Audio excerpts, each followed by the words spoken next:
Hey everyone, I'm Greenwald with the Intercept, and as you probably have heard, we published a series of articles this Sunday that have created what is, without exaggeration, a major political earthquake here in Brazil. And given the importance of these revelations as well as the complexity of them, I wanted to spend a few minutes talking about the most critical aspects of our reporting, the implications of the reporting, and also what the future entails, given that the archive that we're using is one of the biggest archives in the history of journalism. So as many of you know, Brazil, which is the fifth largest country in the world, a country with massive oil reserves and with the single most important environmental resource for the planet's survival, which is the Amazon, is a country that has suffered enormous numbers of different kinds of crises, including political crises. In 2016,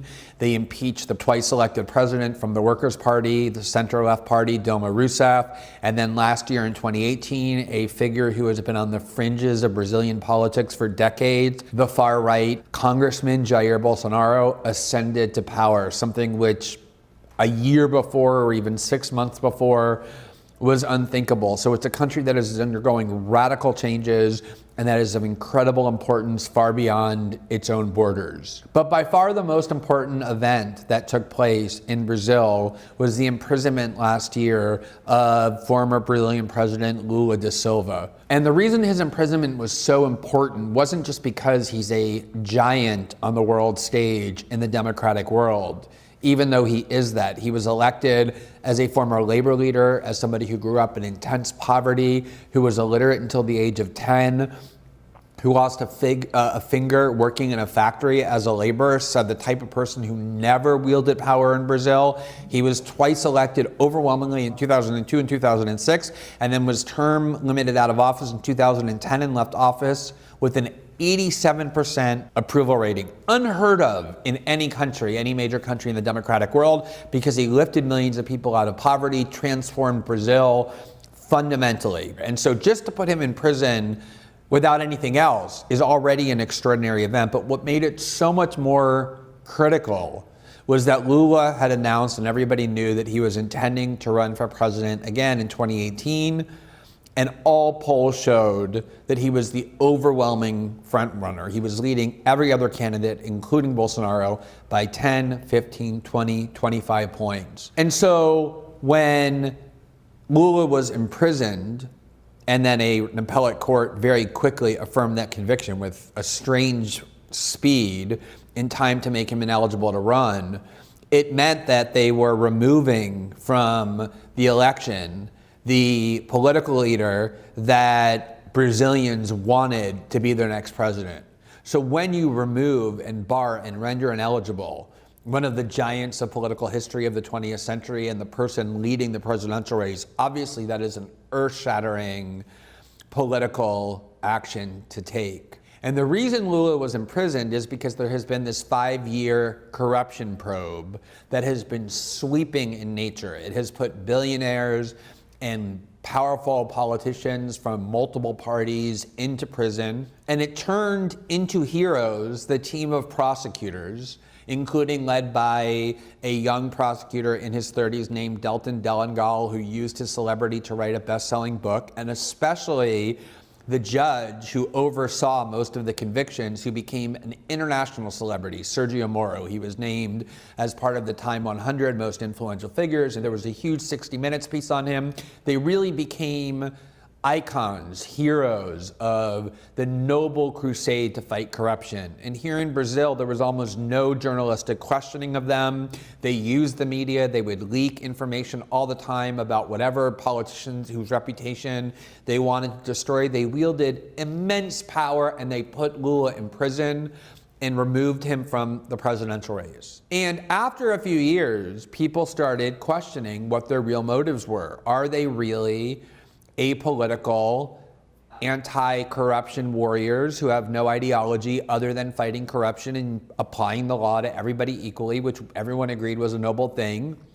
Or were they really political operatives trying to do what Brazilians have been trying to do unsuccessfully since 2002, but were unable to do democratically, which is destroy the Workers' Party and bring the Brazilian right into power by exploiting and abusing the power of law.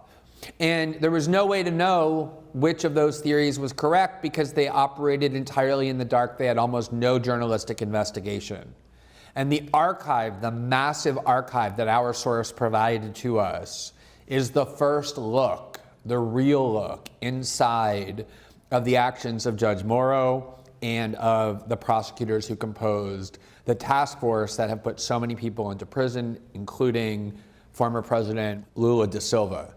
And what this archive unquestionably reveals, and even the most virulent and vocal defenders of Judge Moro and of the Lava Jato task force have admitted in the past 3 days since our reporting began, is that serious improprieties have been demonstrated on the part of both Judge Moro and the task force led by Dylan Gall. We published 3 articles in particularly that demonstrated this. The first of which shows exactly what they have spent years denying. They've spent years denying that they have any political preferences, that they have any ideological views, that they care about who wins or loses elections. They've always vehemently insisted that. And yet the first story we published shows exactly the opposite, that internally in their private chats that we've exclusively obtained, they were talking openly about how their goal was to prevent the Workers' Party from winning the 2018 election. In particular, there was a ban on interviewing Lula during all of 2018 when he was in prison. A judge finally authorized the largest newspaper in Brazil, Folha of São Paulo, to interview him. And on that day, they plotted how to subvert or block or dilute that interview by lying and saying that they couldn't get the security ready in time, or trying to turn it into a press conference, hoping that would minimize it, or getting other prisoners to have the right to be interviewed to distract and turn it into a circus. And they said explicitly that their goal was that they were worried that a pre-election interview with Lula would help elect the Workers' Party. And they even said, the chief of the task force said, he was praying that there be no return to power by the Workers' Party. So it showed how much they lied to the public systematically, that exactly the thing that they always denied, that they had a party preference, that they were against the Workers' Party, was in fact exactly what was motivating them. The second story was even graver. It showed that Sergio Moro, who after he condemned and sentenced Lula to prison, which paved the way for Bolsonaro's victory, accepted Bolsonaro's offer to become a super justice minister. And it's called super justice minister because Bolsonaro created this uniquely powerful position specifically to entice Sergio Moro to join his government and lend it credibility. It consolidated unimaginable powers in one person of surveillance, of law enforcement, of investigation. And Sergio Moro accepted and became part of Bolsonaro's government after he succeeded in removing the principal obstacle to Bolsonaro's power, which was Lula. And what these documents show is that the entire time that Judge Moro was pretending to be a neutral judge, simply listening to the evidence on both sides, the way a judge in the United States and other judges in other countries are required to do, neutrally adjudicate the evidence, he was in fact doing what many people suspected, but which again, both he and Delton vehemently and repeatedly denied in public. Namely, they were collaborating in secret with the prosecutors to design and construct the case and the strategy behind it. So we have months of conversations between Judge Moro on the one hand and Delton, the chief prosecutor, on the other, in which Judge Moro is directing the prosecution on how to build the case, on how to strengthen the case, scolding them when they were making mistakes, in his view, that made the case weaker. He was designing the very criminal case, not just against Lula, but multiple other criminal defendants, and then walking into court and pretending that he was just a neutral judge, as he said in his speech, with nothing but passive values, no participation of any kind. It not only proves that Judge Moro is a liar, but it puts into serious doubt the validity of the legal judgments he issued, beginning with the criminal conviction of Lula, which the Supreme Court, in light of our revelations, is now scheduled in 2 weeks to revisit. And there are a lot of legal experts who believe that that criminal conviction of Lula will be nullified on the grounds that it was the byproduct of Judge Moro's improprieties. And then the third story we revealed is very similar, showing that internally, the task force knew that the case against Lula that they chose to prosecute him on, which was always regarded as a trivial case, lacked any of the evidence necessary, not only to convict him, but to justify why the task force itself had the right and the jurisdiction in order to prosecute it. So it showed that they themselves knew that the case that they were telling the public was overwhelming and irrefutable in terms of Lula's guilt was in fact not just dubious, but fundamentally flawed. So this reporting has cast an entire new light on everything that has happened in Brazil of any significance over the last 12 months. It has obviously destroyed the carefully constructed reputation of now Justice Minister Moro, the second most powerful person in Brazil and previously the most respected. His mask has fallen.